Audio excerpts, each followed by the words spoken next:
The rain was coming down so hard that Maya could barely see through the windshield of her old pickup truck. She pulled up to the research station and grabbed her toolkit from the passenger seat.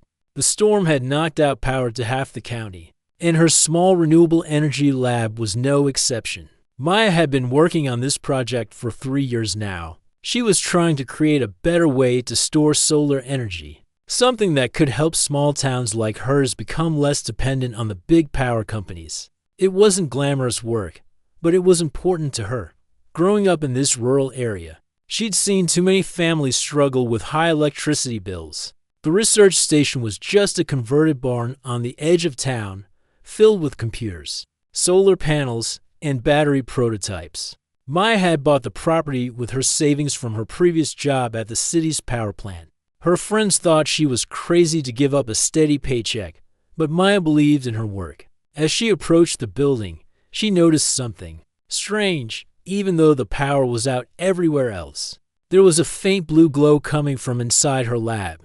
That was impossible.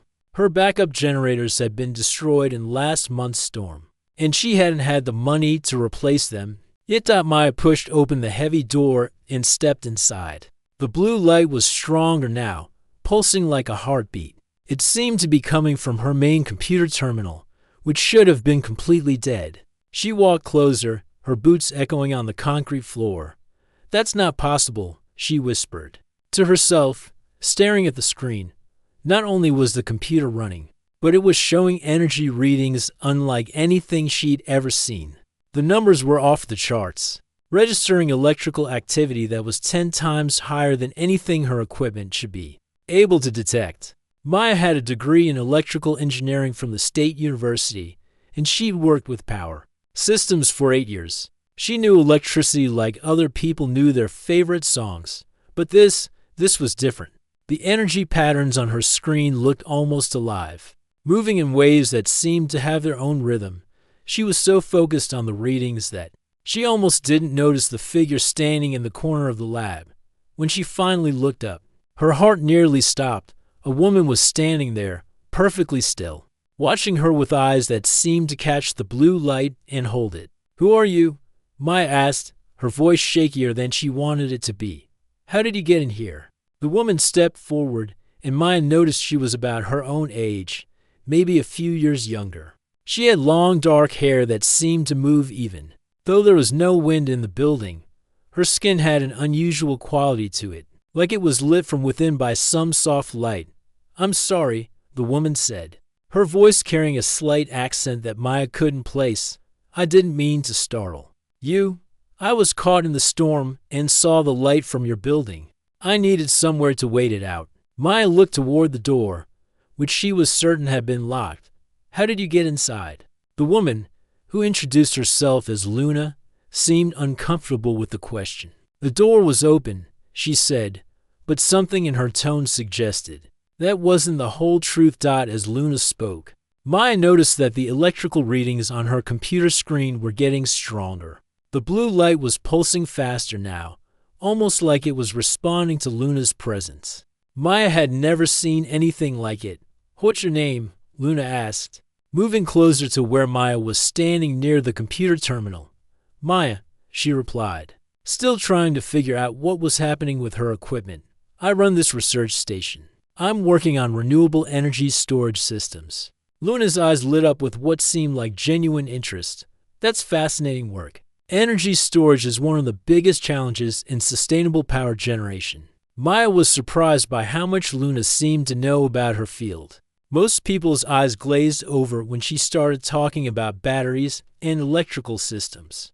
But Luna was asking intelligent questions, showing an understanding that went beyond basic knowledge. "Are you an engineer too?"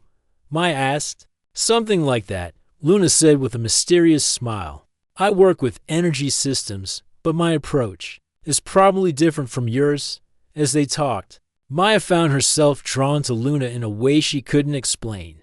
There was something captivating about her, something that made it hard to look away. And the strange thing was, Maya felt energized just being near her, like she'd had 3 cups of coffee.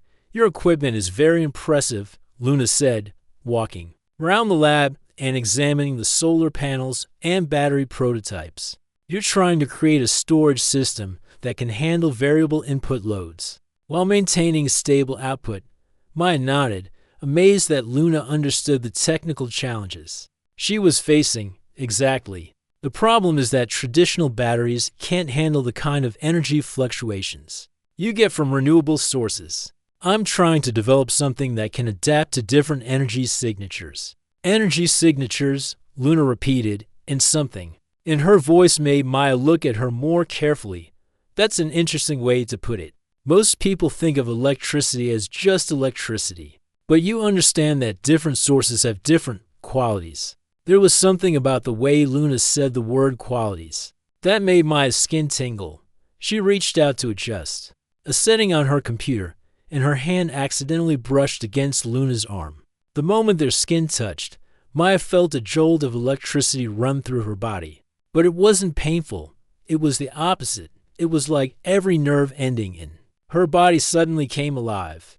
The blue light from the computer screen flared brighter, and Maya heard the hum of electrical equipment throughout the lab suddenly increase in volume. Luna pulled her hand back quickly, looking almost frightened. "I'm sorry," she said. "I should go. The storm is probably clearing up." But Maya grabbed her wrist gently, not wanting her to leave.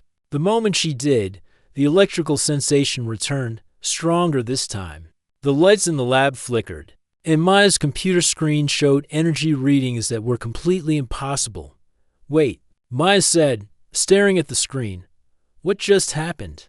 "The readings are showing energy levels that shouldn't be possible." With my equipment, Luna looked at the screen, and Maya saw something like panic flash across her face. "I really should go," she said again. But she didn't pull away from Maya's touch. "Please," Maya said. "I'm a scientist. I need to understand what's happening here." "Are you doing this somehow?" Luna was quiet for a long moment, and Maya could see her having some kind of internal struggle. Finally, she sighed and looked directly into Maya's eyes. "What if I told you that everything you think you know about energy is just the beginning?" Luna said. "What if there were forms of electrical energy that your science hasn't discovered yet?" Maya felt her heartbeat quicken. As a researcher, she lived for moments like this, when everything she thought she knew was challenged by something new and unexplored.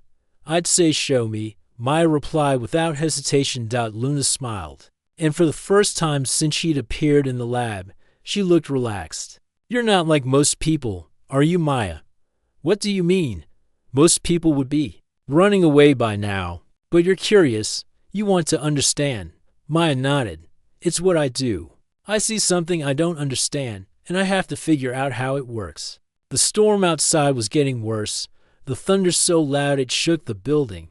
But inside the lab, Maya felt safer than she had in months. There was something about Luna's presence that made her feel like she was exactly where she was supposed to be.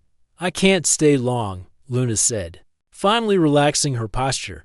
"But maybe I can show you a few things that might help with your research." Maya watched as Luna walked over to one of her prototype batteries. Without touching it, she held her hands about 6 inches away from the device. Slowly, the battery's indicator lights began to glow, showing that it was charging even though it wasn't connected to any power source.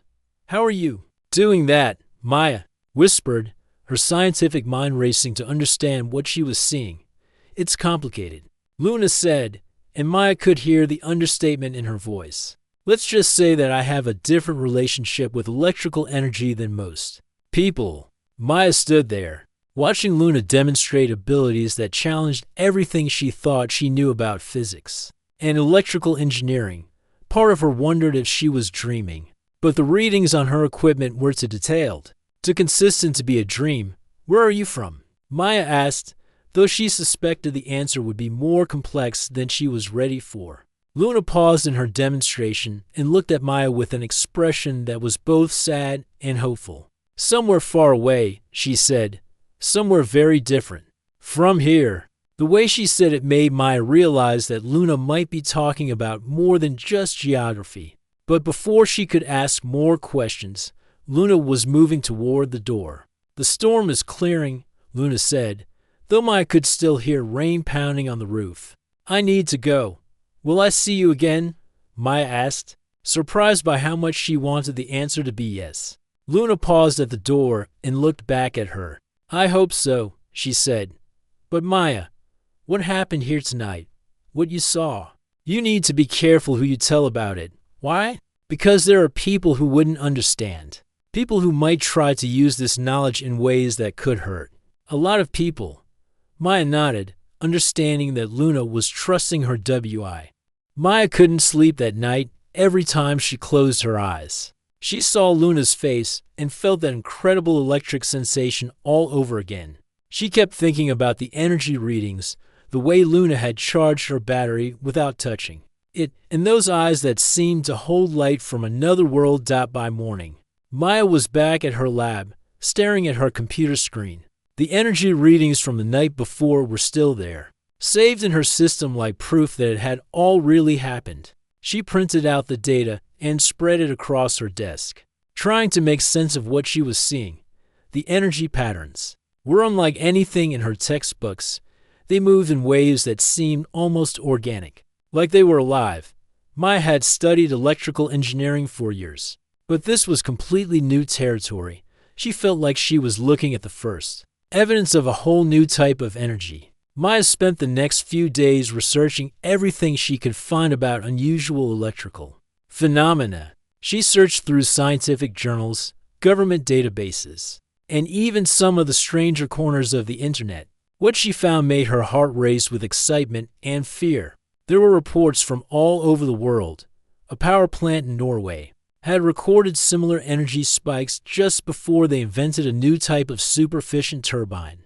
A research team in Japan had detected these same patterns right before they discovered a breakthrough in battery technology. A small town in New Mexico had experienced these readings just before their entire electrical grid somehow upgraded itself overnight. Maya realized she was looking at a pattern that spanned the globe and went back several years.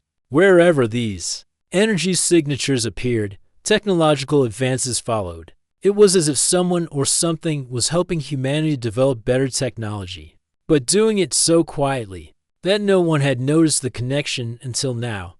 The more she researched, the more questions she had. Who was causing these energy patterns? Why were they helping advance human technology? And most importantly, what did Luna have to do with all of this? Maya tried to focus on her regular work, but her mind kept wandering back to Luna. She found herself looking out the window of her lab, hoping to see that familiar figure walking up the path. She checked the weather forecast obsessively, hoping for another storm that might bring Luna back to her dot. After a week of waiting, Maya decided to take matters into her own hands. She studied the energy readings more carefully, looking for any clue about where Luna might have gone. The patterns seemed to have a direction to them, like a trail leading away from her lab toward the mountains. Maya packed her portable equipment into her truck and followed the energy trail. Her devices picked up faint traces of the same unusual electrical activity, growing stronger as she drove toward the old mining area outside of town. The trail led her to an abandoned mine shaft that had been closed for decades. Maya parked her truck and hiked toward the mine entrance. Her equipment was going crazy, showing energy readings that were even stronger than what she'd recorded at her lab. But as she got closer to the mine, she started to feel nervous. This felt like she was crossing into territory that might be dangerous. She was about to turn back when she saw a familiar figure sitting on a rock near the mine entrance. Luna was there, but she looked different. She seemed troubled, like she was carrying the weight of some difficult decision. Maya, Luna said, not seeming surprised to see her. I wondered when you tracked me down. I followed the energy signatures, Maya said, holding up her detection equipment. They led me here. Luna smiled, but it was a sad smile. You're even smarter than I thought. Most people wouldn't have been able to follow that trail. Maya sat down on another rock, facing Luna. I need to know what's happening. I've been researching these energy patterns, and I found similar readings all over the world. Everywhere they appear, technology advances. What are you? Luna was quiet for a long time, staring at the mountains in the distance. Maya could see her having some kind of internal struggle, like she was trying to decide whether to trust Maya with the truth. "What if I told you that I'm not from here?" Luna finally said.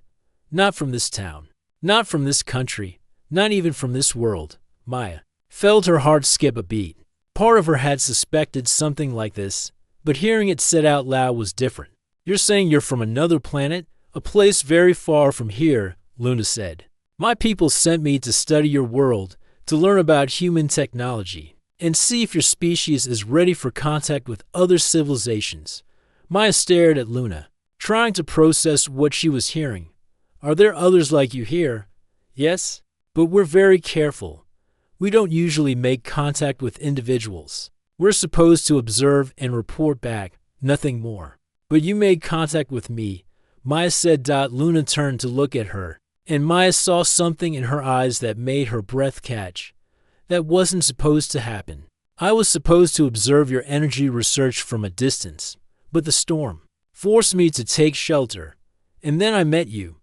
What makes me different? Your bioelectric field." Luna said, "Every living thing generates electrical energy, but yours is different. It's stronger, more complex. When I touched you, I felt something I've never experienced before." Maya remembered the electric sensation, the way it had felt like every cell in her body was suddenly alive. "What did you feel?" "Connection," Luna said simply. "My people experience emotions and relationships through electrical energy. We communicate through bioelectric fields. We bond through them. But I've never felt anything like what I experienced when I touched you." Maya moved closer to Luna on the rock. "Show me," she said. Luna hesitated. "It might be overwhelming for you. Humans aren't used to this kind of connection." "I'm not like most humans," Maya said. "You said so yourself." Luna reached out slowly and took Maya's hand. The moment their skin touched, Maya felt the same incredible electric sensation, but this time it was stronger. It felt like every nerve ending in her body was suddenly connected to Luna's, like they were sharing the same electrical current. Maya could feel Luna's emotions as if they were her own. She felt Luna's wonder at their connection, her fear about what it meant, her loneliness from being so far from home, and underneath it all, a growing feeling that Maya recognized as love. "This is how my people communicate," Luna said, her voice soft, through touch, through shared electrical energy. "But I've never felt anything this intense, even with my own species." Maya squeezed Luna's hand, and the electrical sensation grew stronger. "I can feel what you're feeling," she said in amazement. "Is this normal?" "No," Luna said, shaking her head. "This is completely new. My people have been studying humans for decades, but we've never found anyone who could connect with us like this." They sat there for a while, hands linked, sharing this incredible electrical connection.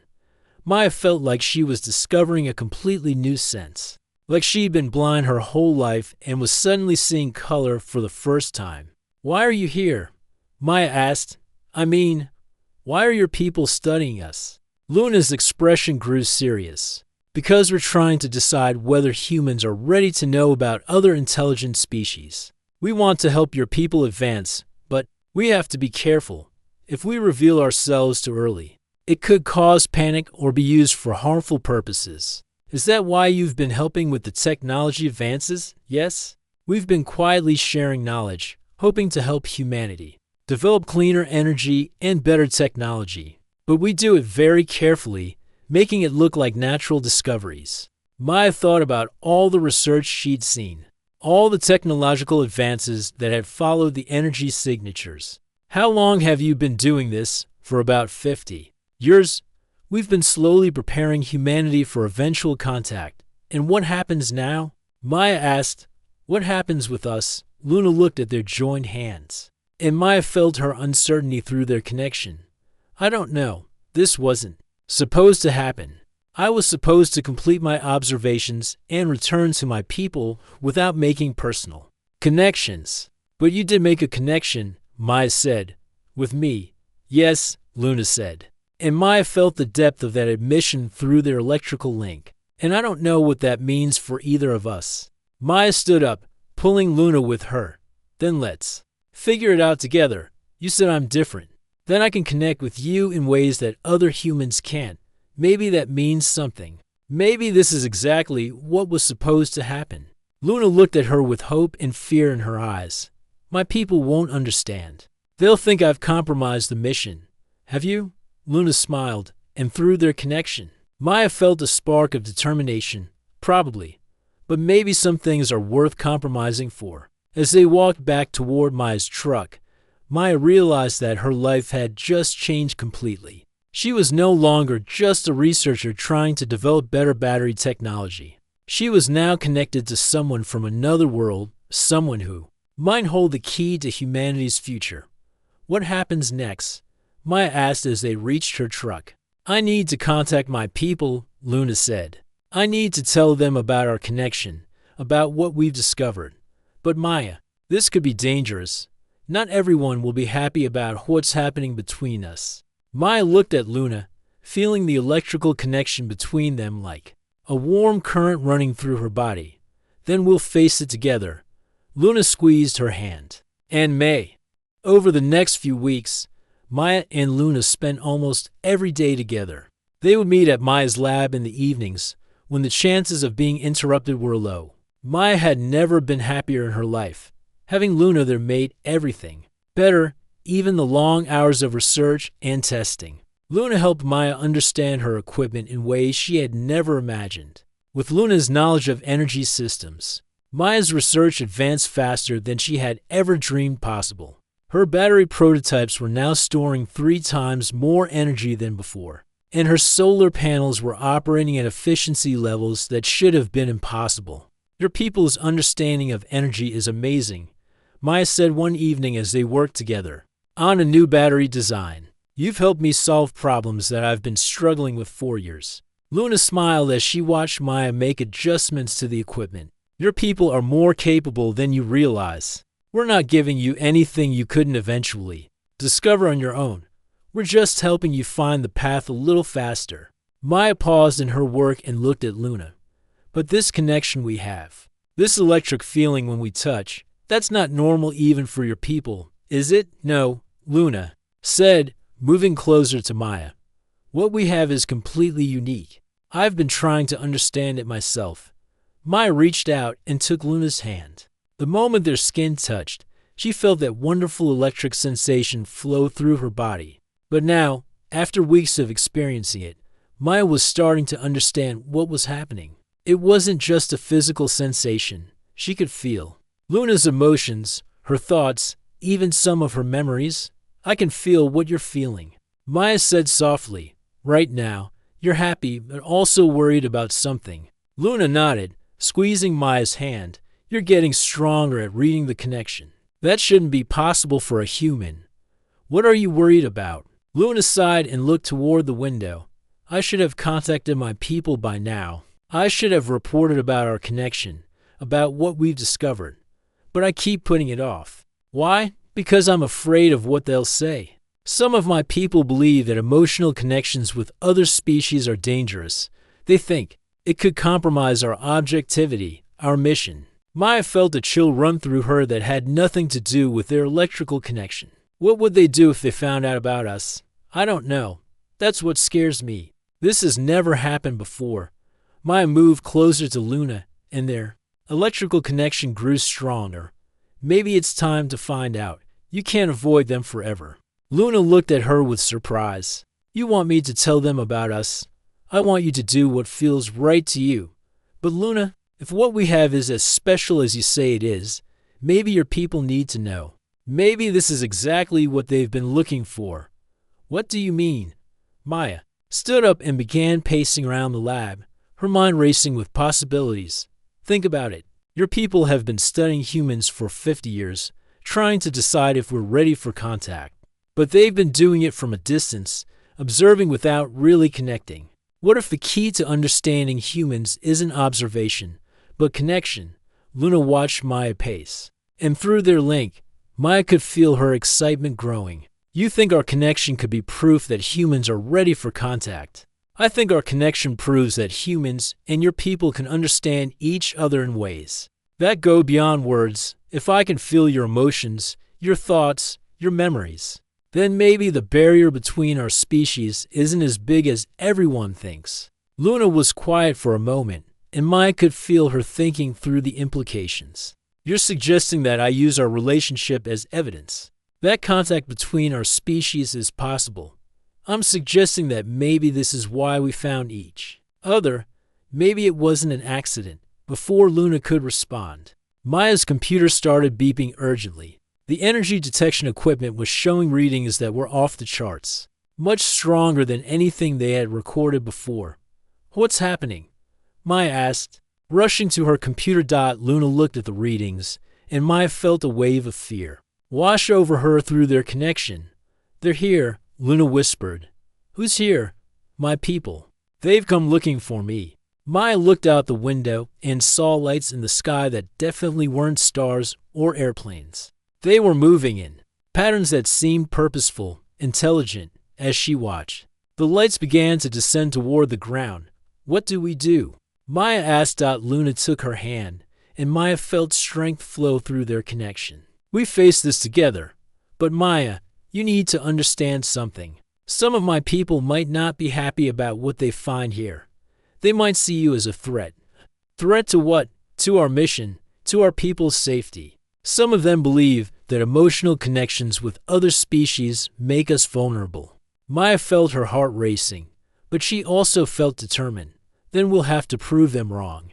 The lights outside were getting closer, and Maya could now see that they were coming from some kind of aircraft that didn't make any sound. It was beautiful and terrifying at the same time. Luna, Maya said, before they get here, I need you to know something. These past few weeks with you have been the best of my life. Whatever happens next, I don't regret any of it. Luna turned to face her, and Maya saw tears in her eyes that seemed to glow with the same inner light as her skin. I love you, Luna said simply. I know that's not supposed to be possible between our species, but I do. Maya felt her heart skip a beat. I love you too. They kissed then, and Maya felt their electrical connection explode into something even more intense than before. It was like every cell in her body was suddenly alive with energy, like she was connected not just to Luna, but to something vast and wonderful. When they broke apart, Maya realized that the lights outside had stopped moving. The aircraft had landed just outside her lab. Are you ready for this? Luna asked. Maya looked at her equipment, at the research they had accomplished together, at the woman who had changed her life completely. With you, I'm ready for anything. The door to the lab opened, and 3 figures walked in. They looked human, but Maya could immediately tell they were like Luna. They had the same inner glow, the same way of moving that seemed to flow like energy itself. Luna, the first figure said, and Maya could hear the authority in their voice. You were supposed to report back weeks ago. I know, Commander Zara, Luna replied, standing up straighter. But I discovered something important, something that changes everything. The commander looked at Maya, and Maya felt like she was being examined on some level she couldn't understand. This is the human you've been working with. This is Maya, Luna said, moving to stand beside her. And she's not just any human. She's proof that contact between our species is not only possible, but beneficial. Explain. Luna took Maya's hand, and Maya felt their electrical connection activate. But this time, something different happened. The energy didn't stay contained between them. It spread outward, filling the room with a warm, golden glow. The 3 visitors stepped back in surprise. What is that? One of them asked. Connection, Luna said simply. True connection between our species. Maya can share our bioelectric communication. She can feel what I feel, understand what I understand. She's helped me advance human technology in ways we never thought possible. The commander looked at Maya with new interest. Is this true?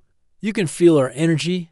Maya nodded, though she felt nervous. Yes, when Luna and I touch, I can feel her emotions, her thoughts. It's like we're sharing the same electrical current. Show us, the commander said. Maya looked at Luna, who nodded encouragingly. Maya reached out and took the commander's hand. The moment their skin touched, Maya gasped. The commander's electrical field was different from Luna's, more controlled, more guarded. But she could still feel it, Incredible, the commander said, pulling her hand back. How is this possible? I don't know, Maya admitted, but it is possible.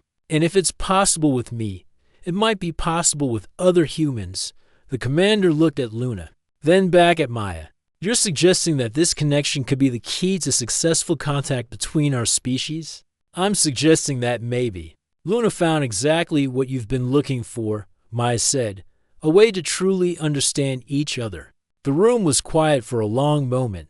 Maya could feel the tension in the air, the weight of a decision that could change everything. This is unprecedented. The commander finally said, we'll need to study this connection, understand how it works, determine if it's safe. It's safe, Luna said quickly. Maya and I have been connected for weeks. It's made us both stronger, not weaker. The commander looked at them both, and Maya saw something that might have been hope in her eyes. Very well, but this changes everything. If what you're saying is true, then we need to reconsider our entire approach to human contact. Maya felt a surge of excitement. Does this mean you'll consider making contact with more humans? It means we'll consider it, the commander said. But first, we need to understand exactly what you two have discovered. And we need to be sure that it's not an isolated case. As the visitors prepared to leave, Maya realized that her life was about to change in ways she couldn't even imagine. But with Luna beside her, she was ready for whatever came next. What happens now? Maya asked Luna as they watched the lights disappear back into the night sky. Now we find out if. 3 days after the visit from Luna's people, Maya's quiet life took another unexpected turn. She was working late at her lab when she heard vehicles pulling up outside. Through the window, she saw black SUVs with government license plates. Her heart started racing as she watched several people in dark suits get out of the cars. Maya quickly saved her work and tried to look casual when the door opened. A woman in her 50s walked in, followed by 2 younger men carrying electronic equipment. Dr. Maya Chen, the woman asked, showing an official-looking badge. I'm Agent Rodriguez from the Department of Energy. We need to talk. Maya felt her mouth go dry. What can I help you with? We've been monitoring unusual electromagnetic activity in this area for several weeks. Our instruments show energy signatures that don't match any known technology. We'd like to know what you've been working on. Maya glanced at her computer screen, grateful that she had closed the files showing Luna's energy readings. I'm researching renewable energy storage, solar batteries, mostly. Agent Rodriguez walked around the lab, examining Maya's equipment with sharp eyes. Your work must be very advanced to generate the kind of energy patterns we've been detecting. I don't know what you mean, Maya said, trying to keep her voice steady. One of the men with Rodriguez was scanning the room with some kind of device. It was beeping softly, but as he moved closer to where Luna usually sat, the beeping got faster and louder. Interesting, Rodriguez said, watching her colleague. We're getting very strong readings from this area, almost like someone with unusual bioelectric properties was recently here. Maya felt panic rising in her chest. How much did they know? I work alone here. I don't know what could cause readings like that. Rodriguez turned to face Maya directly. Dr. Chen, let me be honest with you. We know about the visitors. Maya's heart nearly stopped. What visitors? The ones who aren't from around here. The ones who've been helping advance human technology for decades. We've been tracking their activities for a long time. Maya stared at Rodriguez, trying to figure out if this was a trap or if the government really knew about Luna's people. I don't understand what you're talking about. We know about the energy signatures, the technological advances that follow them, and the individuals who seem to have abilities that human science can't explain. What we don't know is how they do it, or what they want. Rodriguez pulled out a tablet and showed Maya a map covered with dots of light. Each of these points represents a location where we've detected the same kind of energy readings you've been generating here.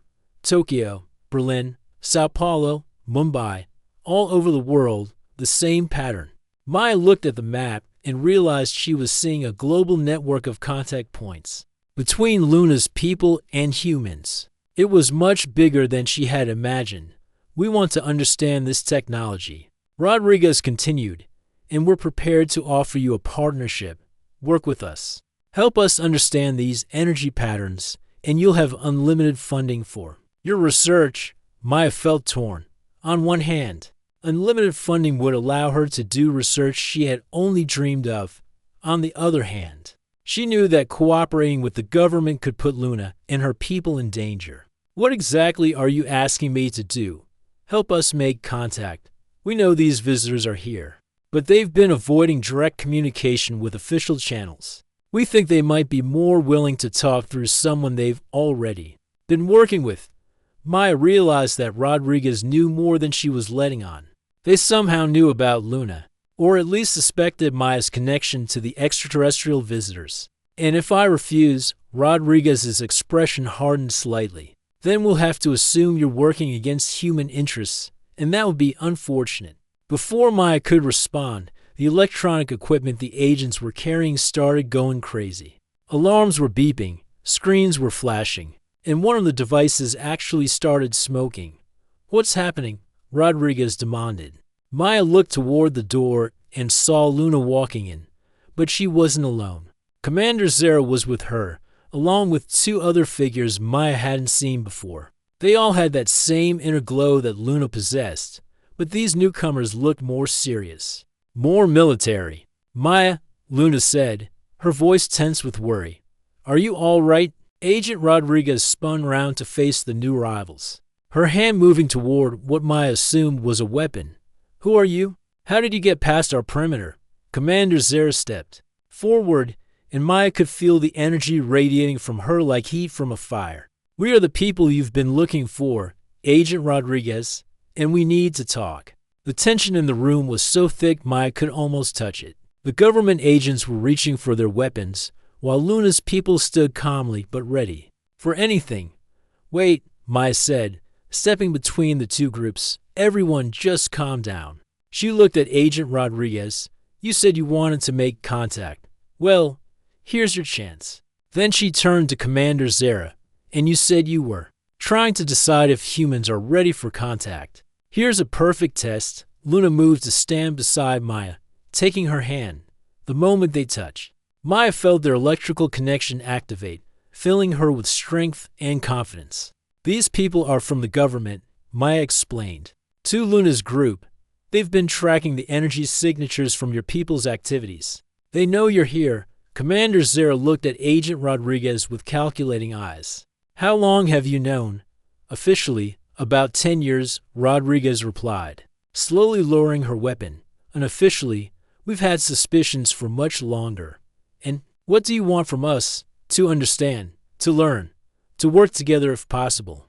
One of the newcomers with Commander Zera, a tall figure with silver-streaked hair, spoke up. Working together is dangerous. Humans are not ready for our technology. They would use it for warfare. Some would, Maya admitted, but not all of us. There are humans who want to use advanced technology to help people, to solve problems like climate change and poverty. Agent Rodriguez nodded. That's exactly what we're hoping for. We're not interested in weapons. We want clean energy, medical advances, solutions to global problems. Luna squeezed Maya's hand, and through their connection, Maya felt her hope and fear battling each other.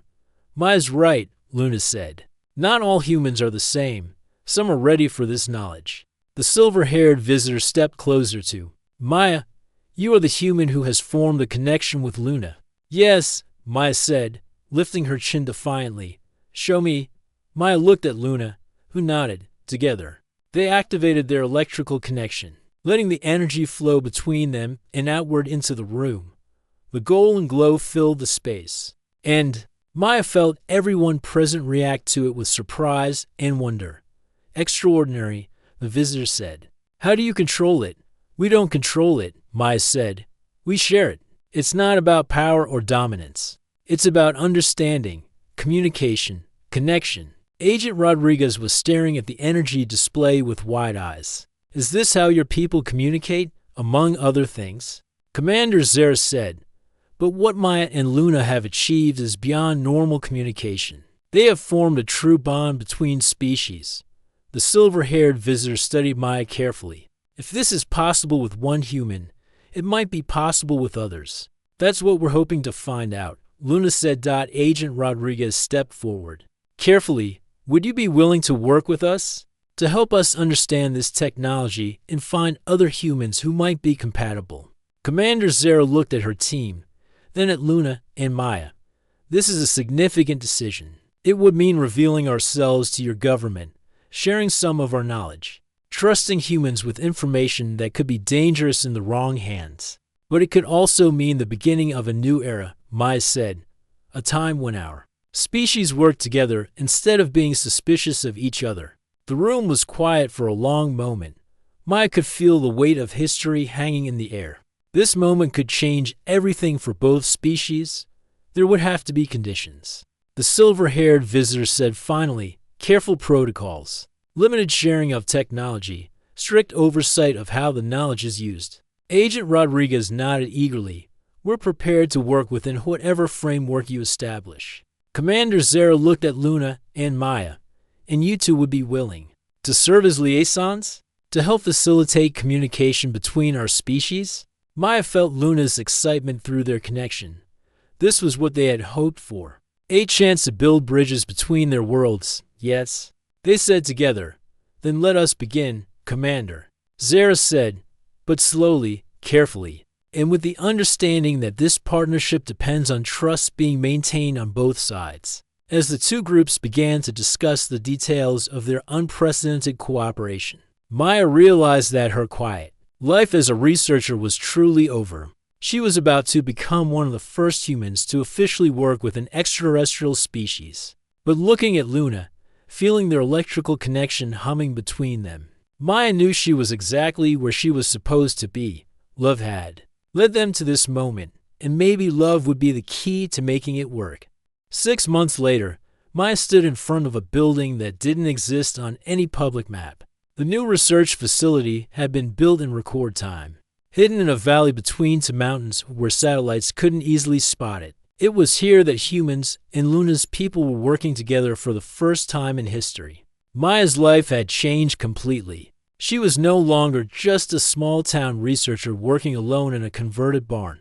She was now the director of interspecies communication, leading a team of scientists from both Earth and Luna's home world as they developed technologies that could benefit both civilizations. The facility was amazing. It had laboratories that used energy sources Maya was still learning to understand, computers that could process information at speeds that seemed impossible, and communication systems that could reach across the galaxy. But the most important part of the facility was the central meeting room, where humans and extraterrestrials work side by side every day. Maya. Luna called from across the main lab. Come look at this. Maya walked over to where Luna was working with Dr. Jennifer Park, a brilliant physicist who had been recruited from MIT when the government realized they needed the best minds available for this project. Together, they had been developing a new type of energy storage system that combined human engineering with extraterrestrial knowledge. We did it, Dr. Park said, her eyes shining with excitement. The prototype is storing 10 times more energy than the best human batteries, and it's completely clean. No toxic materials. No environmental damage. Maya looked at the device, which was about the size of a smartphone, but glowed with a soft blue light. How long will it hold a charge? Based on our calculations, about 50 years. Luna said with a smile. Maya felt her jaw drop. 50 years? That would revolutionize everything. Electric cars that never need charging. Homes that could run on stored solar energy for decades. Entire cities that could be energy independent. And this is just the beginning, Dr. Park added. Luna's people have shared knowledge about medical technology, environmental restoration, even food production. We could solve global hunger and climate change within a generation. Maya felt a familiar surge of excitement and hope. This was what she had dreamed of when she first started her research. But it was bigger than anything she had ever imagined. Possible. The facility now housed 40 human scientists and 20 extraterrestrial researchers. At first, there had been tension and misunderstandings. Some of the humans were suspicious of the aliens' motives, while some of Luna's people worried that humans would misuse the technology they were sharing. But Maya and Luna had worked hard to build trust between the two groups. Their electrical connection had become a bridge, allowing them to translate not just words but emotions and intentions between the species. Other humans had been found who could form similar connections, though none as strong as what Maya and Luna shared. "Maya, you're needed in the communications center," came a voice over the facility's intercom. It was Agent Rodriguez, who had become the government liaison for the project. Maya made her way to the communications center, where she found Rodriguez looking worried. On the main screen, there were images from news broadcasts around the world, protests, demonstrations, and angry crowds holding signs that read things like "Aliens go home" and "Humanity first." "What's happening?" Maya asked. "Word leaked about the facility," Rodriguez explained. "Someone took photos of our supply deliveries and posted them online. Within hours, conspiracy theorists had figured out that we're working with extraterrestrials." Maya felt her heart sink. They had known this day would come eventually, but they had hoped to have more time to prepare. How bad is it? Mixed reactions. Some people are excited about the possibility of alien technology solving global problems. Others are terrified and angry. Politicians are demanding answers. Religious leaders are calling it everything from a miracle to the end times, and social media is going crazy. Luna appeared at Maya's side, having sensed her distress through their connection. "What can we do?" "We need to go public," Maya said, the words coming out before she had fully thought them through. "No more secrets, no more hiding. We need to tell the world what we're really doing here." Rodriguez looked skeptical. "That's a huge risk. If the public reacts badly, it could end the entire program. And if we keep hiding, people will assume the worst," Maya countered. "They'll think we're building weapons or planning an invasion. We need to show them the truth." Commander Zara entered the room, followed by several other members of both species. "We've been monitoring the global communications networks," she said. "The situation is escalating quickly. Several governments are demanding immediate disclosure."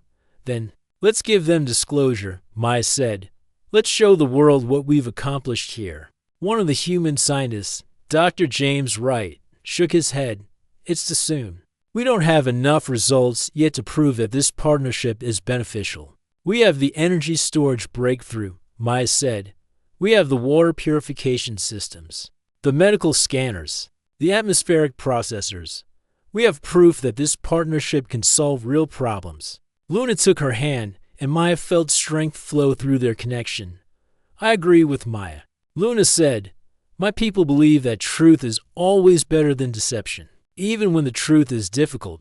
Commander Zara looked around the room at the mixed group of humans and extraterrestrials. "This is a decision that will affect both of our civilizations.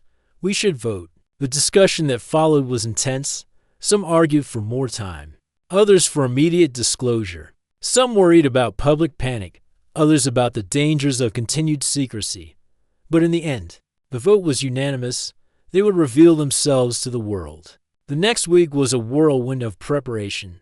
They planned a global broadcast that would be transmitted to every television station, radio network, and internet platform on Earth. Maya and Luna would be the primary speakers, demonstrating their connection and explaining what the partnership had achieved.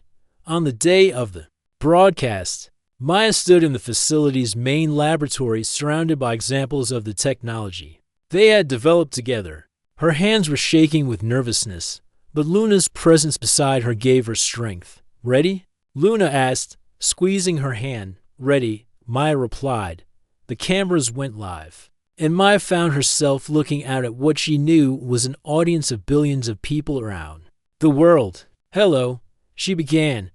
"My name is Maya Chen, and 6 months ago, my life changed forever when I met someone who wasn't from this world." She introduced Luna, explaining how they had met during the storm and how their connection had led to the discovery that humans and extraterrestrials could work together. She showed the audience the technologies they had developed, the problems they were solving, and the hope they were building for the future. "Luna's people have been quietly helping humanity. Advanced for 50 years, Maya explained. They've been waiting for us to be ready for open contact. We believe that time has come. Luna stepped forward and addressed the camera directly. We come in peace. With respect for your world and your people, we offer knowledge and friendship, not conquest or control.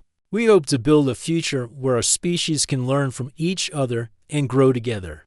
Together, they demonstrated their electrical connection, showing how it allowed them to communicate beyond words and understand each other on a level that transcended species barriers. This is just the beginning, Maya concluded. We're not asking you to trust us blindly. We're asking you to judge us by our actions, by the positive changes we can make together. We're offering solutions to climate change, poverty, disease, and energy shortages. We're offering hope. The broadcast lasted for 2 hours, with Maya and Luna answering questions that had been submitted from around the world. By the time it ended, Maya was exhausted but hopeful. The reaction was everything they had expected and more. There were celebrations in some cities and protests in others. Some world leaders called for immediate cooperation, while others demanded that the extraterrestrials leave Earth. Religious leaders were divided. Scientists were ecstatic, and social media was in complete chaos. But slowly, as the weeks passed, the positive reactions began to outweigh the negative ones. The technologies that the facility was developing were too beneficial to ignore. When drought-stricken regions received water purification systems that could turn seawater into drinking water instantly, when developing nations received energy storage devices that could power entire cities, when hospitals received medical scanners that could detect and treat diseases in ways never before possible, public opinion began to shift. A year after the broadcast, Maya stood on the observation deck of the facility, looking out at a world that was rapidly changing. Luna's people had established research centers on every continent, working with human scientists to solve global problems. The planet was becoming cleaner, healthier, and more peaceful as technology solved problems that had seemed impossible just a few years earlier. Do you ever regret it? Luna asked, joining her on the observation deck, giving up your quiet life. For all of this, Maya took Luna's hand, feeling their electrical connection flow between them like it had that first night in her lab. Never, she said. This is what we were meant to do. Luna smiled. And tea?